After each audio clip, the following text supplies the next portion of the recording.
Assalamualaikum warahmatullahi wabarakatuh. Halo semua, seluruh peserta didik baru yang sedang mengikuti MPLS, tetap ceria, tetap semangat dalam melaksanakannya.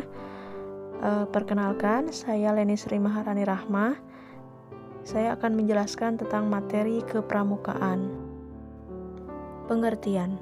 Kata pramuka merupakan singkatan dari Praja Muda Karana, yang memiliki arti orang muda yang suka berkarya. Pramuka merupakan sebutan bagi anggota gerakan pramuka yang meliputi pramuka siaga yang berumur 7-10 tahun, pramuka penggalang yang berumur 11-15 tahun, pramuka penegak yang berumur 16-20 tahun, dan pramuka pandega 21-25 tahun. Sedangkan yang dimaksud kepramukaan adalah proses pendidikan di luar lingkungan sekolah dan di luar lingkungan keluarga dalam bentuk kegiatan menarik, menyenangkan, sehat, teratur, terarah, praktis yang dilakukan di alam terbuka dengan prinsip dasar kepramukaan dan metode kepramukaan yang sasaran akhirnya pembentukan watak, akhlak, dan budi pekerti luhur. Kepramukaan adalah sistem pendidikan kepanduan yang disesuaikan dengan keadaan, kepentingan, dan perkembangan masyarakat dan bangsa Indonesia. Pramuka penggalang. Penggalang adalah sebuah golongan setelah pramuka siaga. Anggota pramuka penggalang berusia dari 11-15 tahun.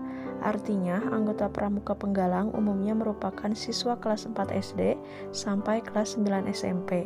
Disebut pramuka penggalang karena sesuai dengan kiasan pada masa penggalangan perjuangan bangsa Indonesia, yaitu ketika rakyat Indonesia menggalang dan mempersatukan dirinya untuk mencapai kemerdekaan dengan adanya peristiwa bersejarah, yaitu Kongres Para Pemuda Indonesia yang dikenal dengan Sumpah Pemuda pada tahun 1928. Tingkatan pramuka penggalang. Dalam pramuka penggalang terdapat syarat kecakapan umum atau SKU yang harus dipenuhi untuk mendapat tanda kecakapan umum atau TKU. Di antaranya penggalang ramu, penggalang rakit, penggalang terap. Penggalang ramu mempunyai tanda 1, penggalang rakit mempunyai tanda 2, penggalang terap mempunyai tanda 3. Sejarah pramuka di dunia. Awal tahun 1908, Baden Powell menulis pengalamannya untuk acara latihan kepramukaan yang dirintisnya. Kumpulan tulisannya ini dibuat buku dengan judul Scouting for Boys. Buku ini cepat tersebar di Inggris dan negara-negara lain, yang kemudian berdiri organisasi kepramukaan yang semula hanya untuk laki-laki dengan nama Boy Scout. Tahun 1912, atas bantuan adik perempuan beliau, Agnes mendirikan organisasi kepramukaan untuk wanita dengan nama Girls Guide yang kemudian diteruskan oleh istri beliau. Tahun 1916, berdiri kelompok pramuka usia siaga dengan nama CUB, Anak Serigala, dengan buku The Jungle Book, karangan Rudyard Kipling, sebagai pedoman kegiatannya. Buku ini bercerita tentang Mowgli, si anak rimba yang dipelihara di hutan oleh induk serigala. Tahun 1918, beliau membentuk Rover Scout bagi mereka yang telah berusia 17 tahun. Tahun 1922, beliau menerbitkan buku Roving to Success, Mengembara Menuju Bahagia. Buku ini menggambarkan seorang pemuda yang harus mengayuh sampannya menuju ke pantai bahagia. Tahun 1920 diselenggarakan Jambore Dunia yang pertama di Olympia Hall, London. Beliau mengundang pramuka dari 27 negara dan pada saat itu Baden Powell diangkat sebagai Bapak Pandu Sedunia atau Chief Scout of the World. Sejarah pramuka di Indonesia. Sejarah gerakan pramuka atau kepanduan di Indonesia telah dimulai sejak tahun 1923 yang ditandai dengan didirikannya Nationale Vadvinderij Organisatie atau NPO di Bandung. Sedangkan di tahun yang sama di Jakarta didirikan Jong Indonesië Vadvinderij Organisatie atau JIPO. Tujuan gerakan pramuka. Gerakan pramuka bertujuan untuk membentuk setiap pramuka. A. Memiliki kepribadian yang beriman, bertakwa, berakhlak mulia, berjiwa patriotik, taat hukum, disiplin, menjunjung tinggi nilai-nilai luhur bangsa, berkecakapan hidup, sehat jasmani dan rohani. B.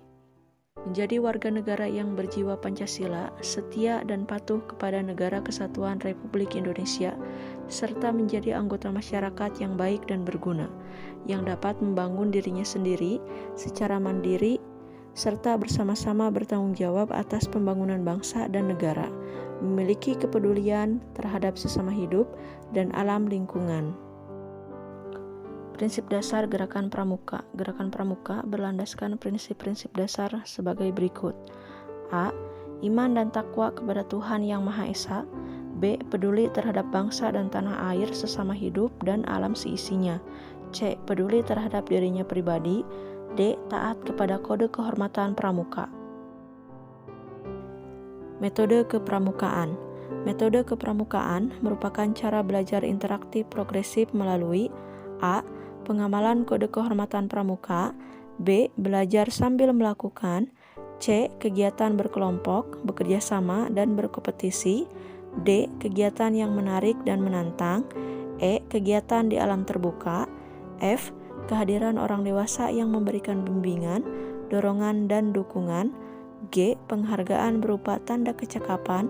Dan H. Satuan terpisah antara putra dan putri. Pendidikan dalam kepramukaan. Dalam kurikulum 2013, pendidikan kepramukaan ditetapkan sebagai kegiatan ekstrakurikuler wajib. Hal ini mengandung makna bahwa pendidikan kepramukaan merupakan kegiatan ekstrakurikuler yang secara sistemik diperankan sebagai wahana penguatan psikologi sosial kultural, reinforcement, perwujudan sikap dan keterampilan kurikulum 2013 yang secara psikopedagogis koheren dengan pengembangan sikap dan kecakapan dalam pendidikan kepramukaan. Dengan demikian, pencapaian kompetensi inti sikap spiritual, sikap sosial, dan keterampilan memperoleh penguatan bermakna meaningful learning melalui fasilitasi sistemik adaptif pendidikan kepramukaan di lingkungan satuan pendidikan. Baiklah, hanya itu yang bisa saya sampaikan. Sampai jumpa lagi. Semoga bermanfaat. Wassalamualaikum warahmatullahi wabarakatuh.